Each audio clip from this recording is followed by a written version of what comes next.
नमस्कार, मी केवल द केवल व्हॉइसवरती आपल्या सगळ्यांचं स्वागत आहे. अ, ही जी दिवाळी आहे माझ्यासाठी, ही विदर्भातली माझी दुसरी दिवाळी आहे. गेल्या वर्षी पण मी विदर्भातच होतो आणि आजही यावर्षी मी आज विदर्भात आहे. दिवाळीचा हा दुसरा दिवस आहे आपला.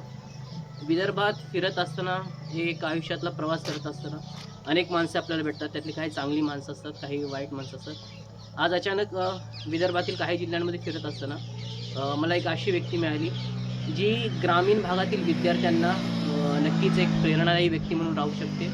आणि या व्यक्तीसोबत मी ज्यावेळी बोलत होतो, त्यावेळी अनेक गोष्टी मलाही शिकायला मिळालेल्या आणि मला वाटलं की अ, जे आपल्यासोबत जे सर आहेत, ज्या व्यक्ती आहेत, जे पाहुणे आहेत आपल्यासोबत या ठिकाणी आज, तर त्यांच्याकडून नक्कीच आपल्यालाही एक प्रेरणा मिळेल. तर नमस्कार सर, आपलं खूप खूप नमस्कार, स्वागत आहे नमस्कार. मध्ये केवलमध्ये. जसं सर, तुमची आणि माझी एक अचानक भेट झाली बरोबर. आणि त्या भेटमध्ये माझं तुमच्याशी बोलणं झालं. एकदम मलाही तुमचा प्रवास ऐकून हे झालं, की ग्रामीण भागातून ज्यावेळी अशी मुलं एक अधिकारी बनतात, आज तुम्ही स्वतः सरकारी अधिकारी आहेत. थोडं आपल्या प्रेक्षकांना जरा तुमच्याबद्दल ओळख करून सांगा का? म्हणजे मित्रांनो, माझं नाव शरद श्याम भस्मे. मी वर्धा जिल्ह्यातील कारंजा गाडगी या तालुक्यापासून 3 किलोमीटर अंतरावर असलेल्या बोरगाव ढोले या गावातील प्रॉपर आहे. आणि आतासुद्धा माझे कुटुंब आणि आम्ही या गावातच राहत आहे. माझे आईवडील शेतकरी होते. आम्ही तिघे भाऊ बहीण आहोत. आम्ही दोघेही भाऊ गव्हर्नमेंट सर्वंट आहे. आणि आमच्या आईवडिलाचं शिक्षण जर म्हटलं तर 9वी आहे. आणि त्यांनीच आम्हाला पुश केलं की आपण चांगलं समोर शिकून काहीतरी मोठं बनावं. त्यासाठी आम्ही आईवडिलांच्या प्रेरणेने शिक्षण घेऊन अधिकारी बनलेलो आहे.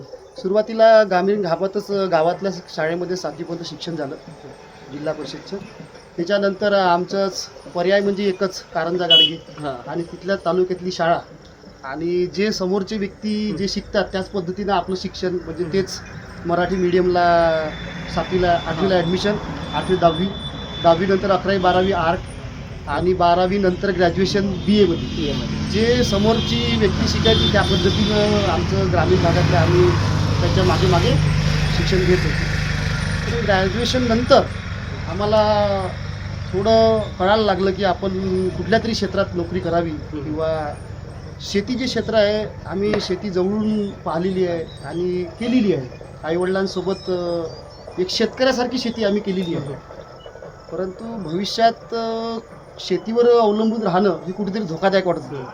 म्हणून आपण एखादी काहीतरी नोकरीवर लागावं, प्रायव्हेट असो की सरकारी असो, अशा प्रकारची कुठेतरी भावना मनामध्ये निर्माण झाली आफ्टर ग्रॅज्युएशन. आणि ग्रॅज्युएशन नंतर मी MA करायला काटोलला गेलो. काटोल एक आमच्या इथे तालुका आहे, नागपूर जिल्हा. त्या ठिकाणी नवीरा कॉलेजला MA करत असताना स्पर्धा परीक्षेची बुक्स, तिथे स्टडी सर्कलची मासिक, उपकार प्रकाशन सेंट्रल गव्हर्नमेंटचे मासिक आणि तसंच इतर बुक्स वगैरे ज्या होत्या त्या वाचून कुठेतरी स्पर्धा परीक्षेचा एक मार्ग सापडला की आपण यामध्ये मेहनत करून नोकरी मिळवू शकतो आणि फ्रीमध्ये नोकरी मिळवू शकतो. मी थोडंसं तुम्हाला थांबवेल. जसं तुम्ही म्हणाला की एक गावातून तुम्ही आलेले आहात, हां. विदर्भासारख्या एका जिल्ह्यामधून. थोडं तुमच्या गावाविषयी आणि तिथली परिस्थिती त्यावेळी कशी होती त्याच्याविषयी. मित्रांनो, आमच्या गावाची लोकसंख्या जर पाहिली तर 1200 लोकसंख्या आहे. छोटंसं गाव आहे आणि रस्तासुद्धा आमच्या गावाला शाळेत जायला नव्हता. त्यावेळेस 1-2 बसेस राहायच्या. त्या बसेसमध्ये पूर्ण गर्दी राहायची. म्हणजे आम्ही 8वीपासून सायकलनी ही 3-4 किलोमीटर हायवे रोड क्रॉस करून एज्युकेशनसाठी संघर्ष केला. दुसरं, आमच्या गावाची शैक्षणिक पार्श्वभूमी ही प्राथमिक अतिशय चांगली होती, म्हणजे 7वीपर्यंत. म्हणजे इथे प्रायमरी शिक्षक हे आमच्या गावामध्ये राहायचे. हां. गावामध्ये राहत असल्याने त्यांचा आमच्याकडे 24 आवर्स वॉच राहायचा. तर 7वीपर्यंत एज्युकेशन बेस आमचा अतिशय चांगला होता. पण नंतर आमचा जो पुढील जेव्हा 8वी क्लासचा जो विषय आहे तर जाण्या येण्यामध्ये आम्हाला जो स्ट्रगल झाला, त्यानंतर आमचं एज्युकेशनल जो काही फोकस होता तो उडला गेला. म्हणजे कधी जायचं शाळेत, कधी नाही जायचं. दुसरं एक, शिक्षणाबाबत आपण काय समोर केला पाहिजे 10वी नंतर 12वी नंतर असे मार्गदर्शक त्यावेळेस तरी आम्हाला कोणी लाभलं नाही. फक्त एवढंच होतं की समोरचा जो शिकते त्या पद्धतीनं आपण शिकायचं आणि जोपर्यंत आपण पास होतो तोपर्यंत शिकायचं. अशा प्रकारची भावना आमच्या ग्रामीण भागातली होती. मग पुढे कसं काय? म्हणजे आता हे तर होतं की तुम्हाला जोपर्यंत शिकायचं तोपर्यंत शिकायचं आहे. परंतु MPSC कडे हा प्रवास. MPSCचा प्रवास जर सुरुवात जर म्हटलं तर मी जेव्हा गाव सोडलं हा. आणि मी काटोलला राहायला गाव गेलो. सोडायचं कसं काय कारण? ते काय झालं की ॲक्च्युली मला ग्रॅज्युएशन नंतर कम्प्युटर या फील्डमध्ये जायचं होतं. जसं BCA आहे, MCA आहे वगैरे असं करायचं होतं. कारण की त्याच्या अगोदर मी ग्रॅज्युएशनला असताना 1 वर्ष हा. कम्प्युटरचे कोर्सेस केले होते. परंतु माझ्या बहिणीचा D.Edला नंबर लागला काटोल. हम्म. मग घरच्यांचं म्हणलं की आम्ही 2 मुलांना बाहेर राहून शिकवू शकत नाही. हम्म. मग तुला तिच्याच जवळ राहावं लागेल आणि तिथेच तुला काहीतरी करावं करावं लागेल. लागेल. नाहीतर म्हणे तू सोडून दे आणि शेती कर. मग मी काटोलला जाऊन ऑप्शन शोधले की मी BAचा विद्यार्थी आहे, BA ग्रॅज्युएट आहो आणि त्याच्यानंतर मला काय ऑप्शन्स आहे काटोल तालुक्याला. बघितलं तर माझ्यासाठी फक्त हिस्ट्रीमध्ये MA हे एकच ऑप्शन होतं. मग मी तेच ऑप्शन घेऊन तिथे काटोलला. काटोलला गेलो आणि त्या हिस्ट्रीमध्ये MA करत असताना पण मला मी जेव्हा समोरचे MA नंतरची कंडिशन बघत होतो हा. की MA झाल्यानंतर आपण काय काय करायचं. करायचं? तर म्हणजे कारण शिक्षण करत असताना MA एक तर तुमच्या म्हणण्यानुसार तुम्हाला प्रवेश नव्हता नाही. कॉम्प्युटर, परत MA ला तुम्ही गेला आणि आता परत पुढे प्रश्न की आता करायचं काय? करायचं काय, कारण की मला जे शिकवणारे होते ते युनिव्हर्सिटी टॉपर होते हा. आणि थोडेसे आमच्या मैत्री लेवलचेच होते. म्हणजे हा. खूप आपल्यापेक्षा एज गॅप नव्हता. मग मी त्यांना विचारायचं की सर तुम्ही टॉपर, युनिव्हर्सिटी टॉपर आहे, गोल्ड मेडलिस्ट आहे, मग तुमचं कसं नोकरीचं कसं. ते सांगायचे की नाही मग नेट सेट असते, नेट सेट क्लिअर करावं लागेल, मग एखाद्या संस्थेला काहीतरी वशिला या त्या सगळ्या गोष्टी त्यांनी तेव्हा सांगितलं. तर मग थोडंसं मला असं वाटायचं की या फील्डमध्ये सुद्धा आपल्याला काही होणार नाही, आपल्याला फ्रीमध्ये नोकरी पाहिजे आणि एक कुठेतरी सन्मानाची नोकरी पाहिजे. म्हणजे असं मी त्या अँगलनी गेलो. मग मला हा माझ्याच अभ्यासात, हा. माझ्या सराउंडिंगमध्ये मला हा मार्ग सापडला. मग मी जेव्हा त्या ग्रुपमध्ये गेलो किंवा तो अभ्यास करायला लागलो तर मला तशी मित्र भेटत गेली. मग त्या मित्रांच्या सानिध्यात राहून तशी काही लोकं मिळाली, काही सक्सेसफुल लोकं मिळाली, काही फेल्युअर मिळाली, त्यांच्यापासून मार्गदर्शन घेत असं मी काटोलला फक्त 1 वर्ष MAला राहिलो, 1-1.25 वर्ष. नंतर काटोल सोडून मी नागपूरला गेलो. माझं MAला ॲडमिशन इथं होतं. काटोल. हां, मी नागपूरला जाऊन मी असंच जायचो 2-4-8 दिवस फिरून यायचो. मित्राकडे राहून कोचिंग बघायचो, पोरं अभ्यास कशी करतात हे बघायचो. मग त्यांच्याकडची पुस्तकं घेऊन यायचो. मग काटोलला येऊन मी वाचायचो वगैरे, घरी येऊन वाचायचो. परंतु माझ्या डोक्यामध्ये फिक्स झालं होतं की ही अशी स्पर्धा परीक्षा आहे की आपल्याला कुठल्याही प्रकारचा वशिला न लागता फक्त मेहनत आणि अभ्यास करून आपण एक चांगल्या प्रकारची नोकरी मिळवू शकतो. याच्यावर माझा पूर्णपणे ट्रस्ट निर्माण झाला आणि मी मग तिथे मागे वळून पाहिलं नाही. मी जसा मला वेळ मिळेल, जसा मला टाईम मिळेल त्या टाईमच्यामध्ये मी अभ्यास करायला लागलो. जोरदार तयारी सुरू केली. जोरदार तयारी सुरू केली. मग त्याच्यामध्ये त्यावेळी तुमच्या घरातल्यांचा त्यावेळी काय होतं का, म्हणजे आता तू कॉम्प्युटर सायन्सला तर तुम्हाला नको म्हटले होते, हा. आता तुम्ही MA हिस्ट्री करून MPSC कडे वळताय, त्यावेळी हा. घरातले काय बोलले का तुम्हाला? घरांचं तर म्हणणं, माझे आई वडील जनरली 9वी पर्यंत एज्युकेशन असल्याने त्यांना स्पर्धा परीक्षा आणि ह्या मोठ्या नोकऱ्या किंवा शिक्षकची नोकरी हे खूप मोठे पैसे देऊन वगैरे देऊन असं काहीतरी असते. म्हणून त्यांनी मला म्हटलं की तू आता काही बाहेर जाऊन आपला, म्हणजे त्यांच्या भाषेत सांगायचं झालं तर काही जीवाचे हाल करू नको बाबा, तू आपल्या घरी शेतीवाडी आहे ती बघ, कशाला नागपूरमध्ये राहायचं, मेसचं खायचं. कारण का तिथून मी आलो की एकदम सुकडा होऊन जात होतो. मग आई वडील ते माझ्याकडे बघून म्हणायचे बाबा तू जाऊ नको आता. मग म्हणून त्यांचा एक मला अपोज होता की तू समोर काही करायला नाही पाहिजे, तू आपली शेती वगैरे आहे ते सांभाळ, माझा एक मुलगा आहे लहान, तो नोकरी वगैरे करेल आणि तू शेती सांभाळ, असा अप्रोच होता. पण तरी मी त्यांना सांगितलं की ठीक आहे मी 2-3 वर्ष करतो आणि 2-3 वर्षानंतर जर समजा माझं काही नाही झालं तर शेवटी माझी शेती आहे ते मी करीन, असं आई वडिलांना सांगितलं. मग त्यांनी म्हटलं ठीक आहे बाबा तुला जे वाटते ते तू कर, पण आमच्याकडे पैसे वगैरे या गोष्टी नाही. मग मी असंच इकडं तिकडे मॅनेज करून काही ट्युशन्स क्लासेस घेऊन, नागपूरमध्ये सुद्धा मी ट्युशन्स क्लासेस घेतले. असं पैशाचं मॅनेज करून मी 3-3.5 वर्ष नागपूरमध्ये काढले आणि 6 महिने पुणेमध्ये काढले. आणि मग स्पर्धा परीक्षेसाठी काही कोचिंग्स वगैरे लावून, प्रायमरी जर कोचिंगचं म्हटलं तर माझ्या आयुष्यात सगळ्यात महत्त्वाचा टप्पा हा नाथे कोचिंग क्लासेसचा. मी काटोलला असतानाच त्यांनी एक एक्झाम घेतली होती. त्यांनी 10 मुलांना नागपूर जिल्ह्यातून निवडलं होतं आणि त्यांना 1 वर्ष फ्री क्लासेस, 5,000ची पुस्तकं, असं कोचिंग त्यांनी दिलं होतं. त्या स्कॉलरशिपला मी लागलेलो होतो. मग तिथे मला बरंचसं काही बॅकग्राऊंड, मी तुम्हाला तिथं सिद्ध केलं की मी स्पर्धा परीक्षेसाठी बनलेलो आहे. मग त्यातून मग मला स्कोप भेटला. मग मी हळूहळू कोचिंग्स, काही दुसरीकडे पण मॅथ, रिझनिंग, ग्रामीण भागातलं असल्याने थोडंसं आपलं मॅथ आणि इंग्लिश हा पोर्शन कुठेतरी वीक असतो. मग त्याला तिथे डेव्हलप करावं लागते. कारण की प्रत्येक विषयात तुम्हाला नियर अबाउट 70% तरी मार्क घेणे, 70-75% मार्क घेणे. आणि ती क्लिअरिटीने घेणे आहे, कारण निगेटिव्ह मार्किंग आहे. मग त्यासाठी मी बाकीचे पण असे क्लासेस प्रत्येक विषयाच्या नुसार तुम्ही हे केलं. हा स्वतःला मग तसं ते स्पर्धा परीक्षेप्रमाणे बनवलं. जसं तुम्ही सांगितलं की 3 वर्ष तुम्ही नागपूर नंतर पुणे 6 महिन्यासाठी, तर एकूणच जी सुरुवात होती तुमची स्पर्धा परीक्षेची ती तुम्हाला यश मिळेपर्यंत एकूण कसा प्रवास राहिला तो? सुरुवातीला तर असं माझं ठरलं नव्हतं की मला MPSC थ्रू कोणत्या पोस्टवर जायचं आहे, काय जायचं आहे. जसजसे मित्र भेटत गेले तसतसं मला ते माहीत पडत गेलं की MPSC मध्ये या पोस्ट असतात. काही मला बुक्समधून किंवा MPSCच्या साईडवरून वगैरे कळत गेलं. नंतर मी ठरवलं की आपण काहीतरी क्लास 1 क्लास 2 आपण हे करू शकतो. करू शकतो. आणि सुरुवातीला थोडासा 1-1.5 वर्ष 2 वर्ष मला कॉन्फिडन्स नव्हता, कारण की मी कुठे सेटल नव्हतं झालो. मग जसं नागपूरला मी कुठे कोचिंग घ्यायला लागलो, मला फायनान्शियल पण माझा इश्यू संपलेला होता. मी महिन्याचे 5-10 हजार रुपये कमवायचो. त्याच्यामुळे मग मला आता स्टेबिलिटी आली की मी अजून 2-3 वर्ष इथं सस्टेन करू शकतो आणि स्पर्धा परीक्षेला देऊ शकतो. मग मला पूर्ण कॉन्फिडन्स होता की मी होऊन जाईल, काही नाही काहीतरी होऊन जाईल असं. पण सुरुवातीला 1.5-2 वर्ष माझे, कारण घरचाही सपोर्ट नसल्याने 1.5-2 वर्ष माझे थोडेसे स्ट्रगल मध्ये गेले. तुम्ही बघायचे मानसिक शारीरिक सगळं तुम्हाला सगळं बघायचं. तो थोडा सुरुवातीचा स्ट्रगल गेला. मग मला हळूहळू त्यामध्ये मी कम्फर्टेबल झालो आणि मी PSIचा माझा सेकंड अटेम्प्ट होता. फर्स्ट अटेम्प्टला मी नाही होऊ शकलो, पण PSI सेकंड अटेम्प्टला झालो. त्याच्यामुळे मी जॉईन करून. पहिली प्रतिक्रिया कोणाची काय होती? तुम्ही PSI झाले, पहिली प्रतिक्रिया तर अशी, काय आठवण आहे का तुमची? पहिलं तर मी सुरुवातीला माझ्या वडिलांना फोन केला की बाबा मी एक ऑफिसर PSI पोलीस ऑफिसर, त्यांना तर PSI हे काही लॉंग फॉर्म समजत नव्हतं.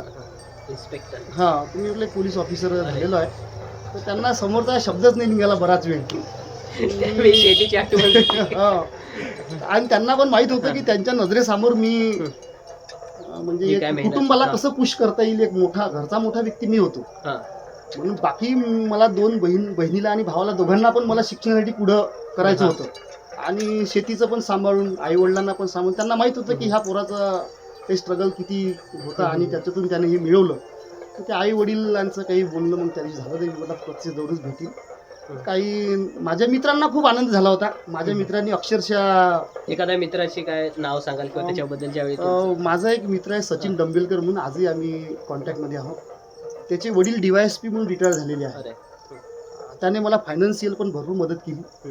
त्याची व्हेकल पण माझ्याचकडे राहायची आणि तो अकोल्याचा आहे प्रॉपर, म्हणून मी पहिली पोस्टिंग अकोला सुद्धा घेतली. आणि सुरुवातीला त्याच्या घरीच राहून मी काही दिवस ड्युटी केली, मला रूम वगैरे मिळतपर्यंत. म्हणजे खूप चांगला माझा मित्र, की तो तर नाही होऊ शकला, त्याचं पण खूप स्वप्न होतं PSI किंवा DYSP व्हायचं. पण त्याने मला खूप पुश केलं.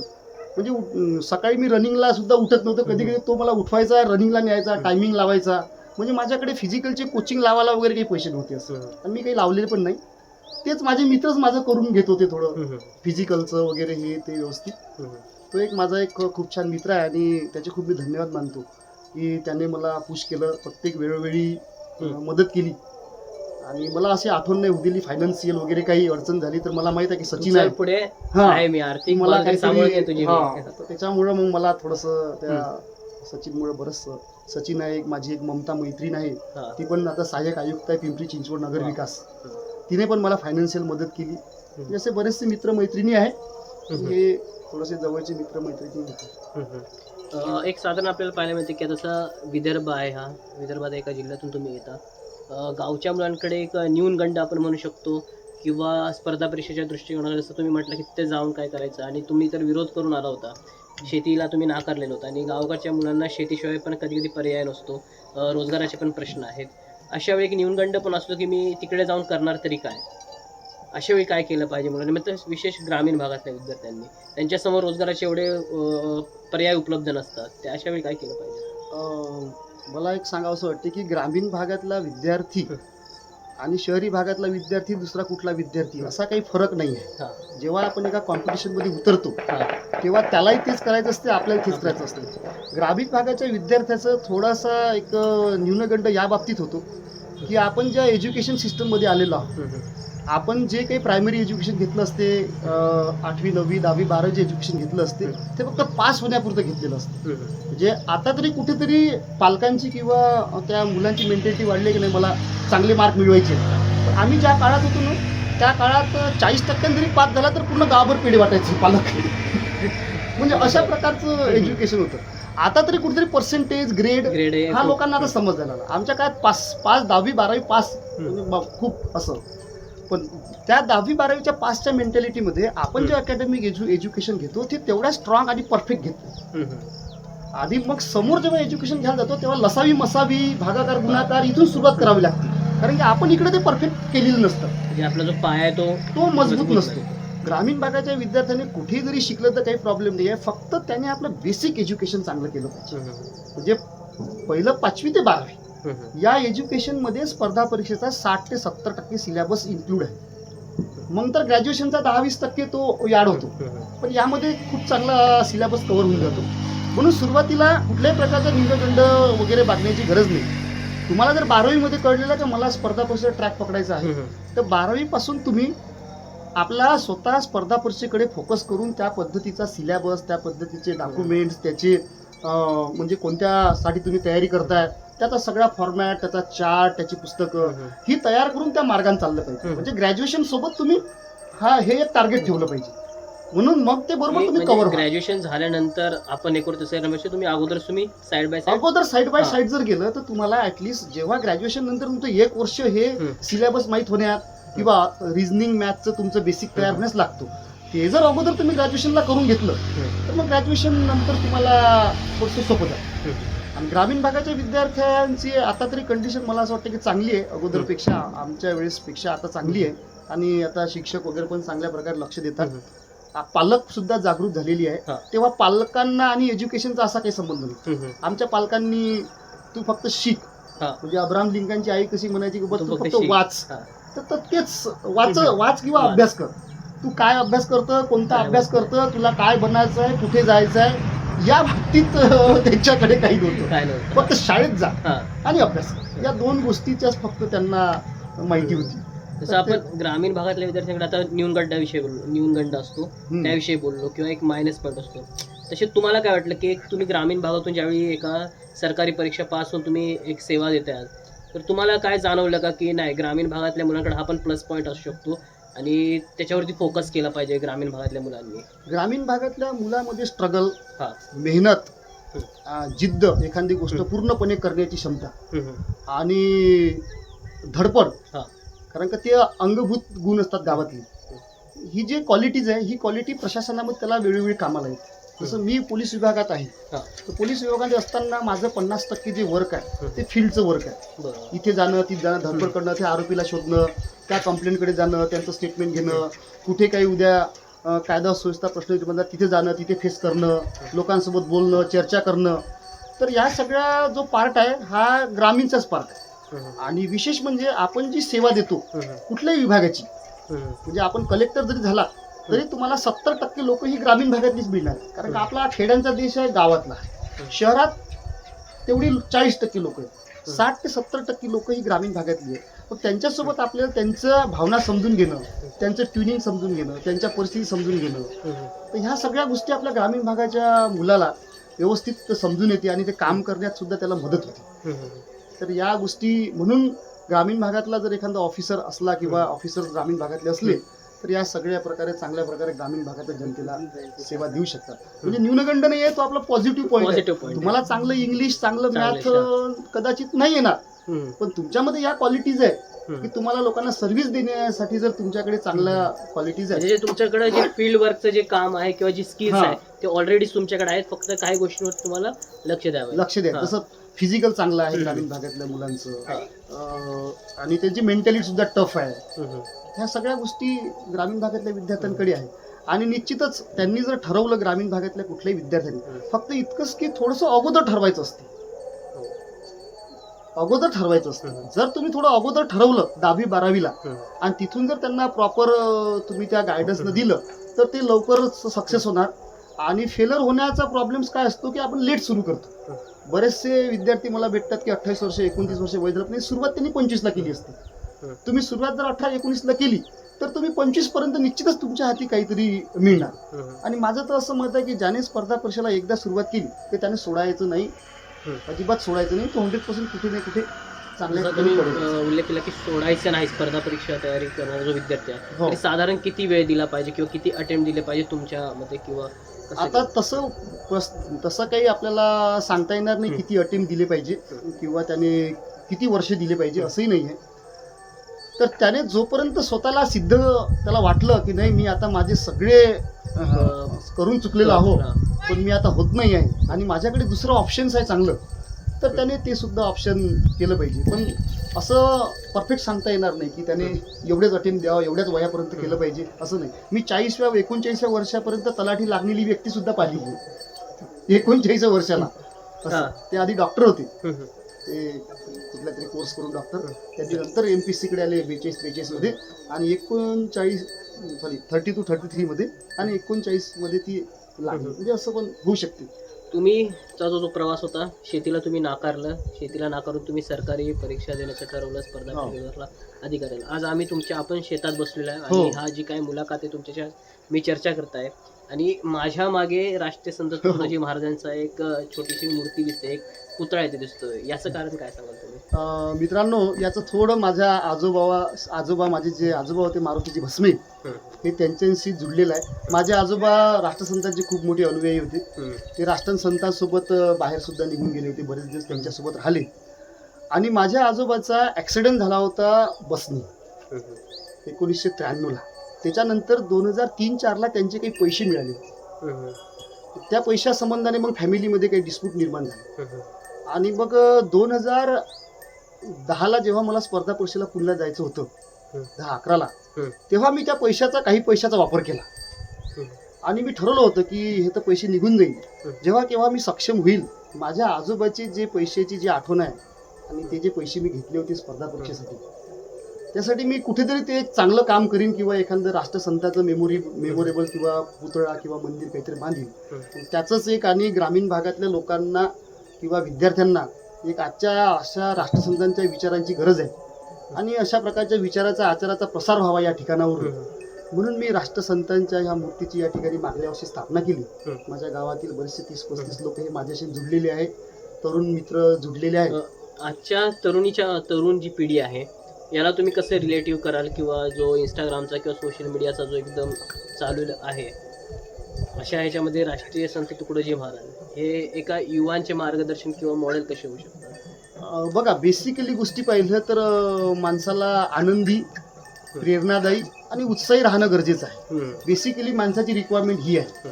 बेसिकली आपण जसं फेसबुक, इंस्टाग्राम वापरतो, त्याच्यातून आपण आनंदी होतो, प्रेरणादायी होतो आणि उत्साही होतो. जर असं असलं तर हे ते यूट्यूबमधून जरी होत असलो तरी बेसिक जे आपले वैचारिक लेवल आहे, ती वैचारिक लेवल परिपक्व होण्यासाठी राष्ट्रसंतांसारख्या माणसांच्या विचाराची आपल्या विचारात आणि आचारात येणं गरजेचं आहे.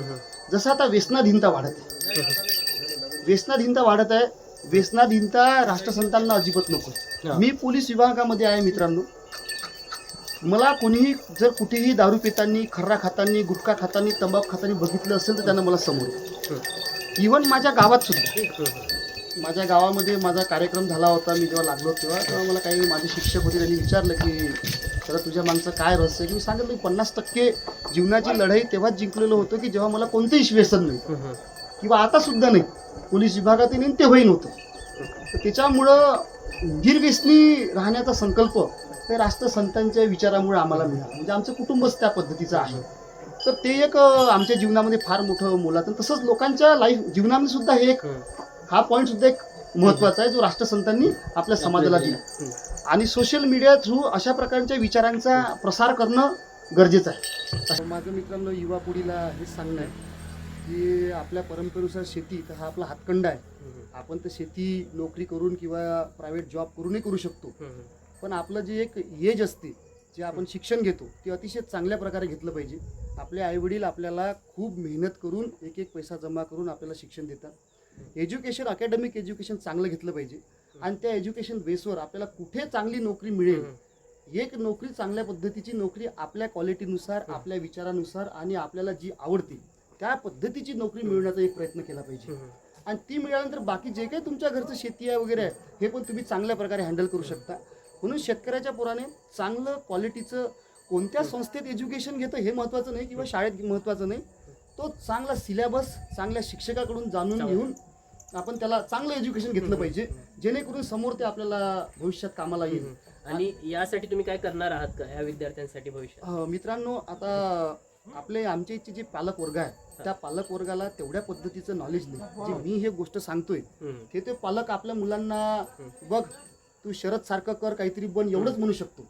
परंतु त्याला नेमक्या अडचणी काय त्या मुलाच्या प्रायमरी लेवलला, ह्या अडचणी आपल्यासारखे एज्युकेटेड मुलंही समजू शकतात. मग यासाठी आमच्या इथं ICSR एक ग्रुप आहे जो आमच्या तालुक्यातील सगळ्यात महत्त्वाची भूमिका बजावणारे आमचे प्रशांत भाऊ डोंगरे आहे, हरीश डोंगरे आहे, आणि त्याची जे काही संबंधित मित्रमंडळी आहे त्या मित्रमंडळींनी आणि आम्ही आमचा सुरुवातीला व्हॉट्सअप ग्रुप आहे एक, त्या ग्रुपच्या मार्फतीने आम्ही आपल्या आयडियाज किंवा बरेचसे लोक त्याच्यामध्ये ज्या काही आयडियाज देतात त्या पद्धतीने काम करायचा प्रयत्न केलेला आहे. मागील गेल्या 2 वर्षामध्ये 10 ते 12 विद्यार्थी आपल्या तालुक्यातील अतिशय चांगल्या नामांकित मोठ्या संस्थेमध्ये, चांगल्या युनिव्हर्सिटीमध्ये चांगल्या प्रकारचं क्वालिटीचं एज्युकेशन घेत आहे. शेतकऱ्याची पोरं आहे, मजुराची पोरं आहे, त्यांना फक्त त्यांच्या एज्युकेशनच्या गाईड करून त्यांना त्या संस्थेपर्यंत पुश करण्याचं काम आमचा ICSR ग्रुप करतो. तसंच विद्यार्थ्यांचा बेसिक कमजोर राहू नये, म्हणजे जसं 5वी पासून 7वी 8वी 9वी 10वीचे मुलं, तर बोंदर ठाण्यामध्ये एक छोटीशी लायब्ररीचं ओपन केलेलं आहे. तिथे जसं हरीश आहे आपला, त्याची जे मित्रमंडळी आहे किंवा आम्ही जाऊन त्यांना वेळोवेळी मार्गदर्शन करतो की तुम्ही ह्या पद्धतीचं वाचलं पाहिजे. जसं स्कॉलरशिपच्या एक्झाम आहे, जसं 5वीची एक्झाम आहे, 7वीची एक्झाम आहे, तर त्या एक्झामकडे मुलं कसे वळण, त्यांचा थोडासा सिलेबस, त्यांना मॅथ, रिझनिंग या बाबतीत त्यांना म्हणजे प्रायमरी लेवलला त्यांना त्यांचं एज्युकेशनल सोबत सगळ्या गोष्टी आहेत ज्या तुम्ही ज्या राबवताय ICSRच्या माध्यमातून, या तुम्ही मानधन करून घेता का मोफत आपल्या ग्रामीण भागात? नाही, मानधनचा तर विषयच नाही आहे आम्हाला. हे सगळं फ्री ऑफ कॉस्ट आहे सगळ्या विद्यार्थ्यांसाठी. आणि इव्हन आम्ही चांगला आमचा क्वालिटी टाइम काढून त्यांना देतो, त्याच्यापेक्षा आम्हाला पैशाची काही मोठी गरज नाही आहे. म्हणजे माझा जो शेतकरी मुलगा आहे किंवा शेतकऱ्या मुला जे पालक आहेत त्यांचा मुलगा कुठेतरी एका शासकीय सेवेत किंवा चांगल्या संस्थेत शिकला पाहिजे, एवढं आमचं ध्येय आहे. आणि ते निश्चित यशस्वी पण त्याच्यामध्ये आम्ही होतो. आणि भविष्यात तर अशा प्रकारचं पुन्हा मोठ्या प्रमाणात करण्याचा आमचा प्लॅन आहे. धन्यवाद. आपण मला म्हणजे तुम्ही आलात माझ्या गावाला. आम्ही ज्या ठिकाणी बसलो आहे हे माझं शेत आहे, माझं गाव आहे. या समोरच्याच रोडवर मी फिजिकलची प्रॅक्टिस केलेली आहे. या शेतातला आणि आजूबाजूच्या परिसरामध्ये अशी कोणती जागा नसते जिथं माझा घाम नसून पडलेला. या रोडने सुद्धा कुठे अशी जागा नसून राहिली. या प्रत्येक मातीला तुमची मेहनत, माझी मेहनत आहे. म्हणजे मला कोणी म्हणते की हातात एक खडा टाका लागते, तर मी म्हणतो या शेतातला एक खडा घेतला आणि त्याला गोल करून जरी बांधला हाताला तरी नशीब उजळेल. अशा प्रकारचं माझं घाम गाळावं लागेल. या प्रकारचं इथे माझं जीवन गेलेलं आहे. आणि मी माझ्या कुटुंबात अतिशय आनंदी आहे. मला पत्नी, 2 मुलं, माझा एक भाऊ ONGCला आहे, दोन्ही प्रायव्हेट शिक्षक आहे. अतिशय चांगल्या प्रकारे महाराजांचा आशीर्वाद आहे आणि सगळी शेती त्यांच्याच आशीर्वादानं डेव्हलप करून भविष्यात सामाजिक कार्याला किंवा स्पेशली बॅकवर्ड मुलांच्या एज्युकेशन, शेतकऱ्यांच्या मुलांच्या एज्युकेशनला आपला हातभार लागावा, एवढीच मला ईश्वरचरणी प्रार्थना आहे. ठीक आहे. तर हे असे होते आपले शरद बसमे सर. असं म्हणता येईल की या आयुष्यामध्ये तुम्हाला चांगली माणसं आहेत असं म्हणायला तुम्हाला टाळता येणार नाही. तुम्हाला आयुष्यात चांगली माणसं भेटतील. मी विदर्भाच्या, आज ही विदर्भातली दुसरी दिवाळी होती माझी.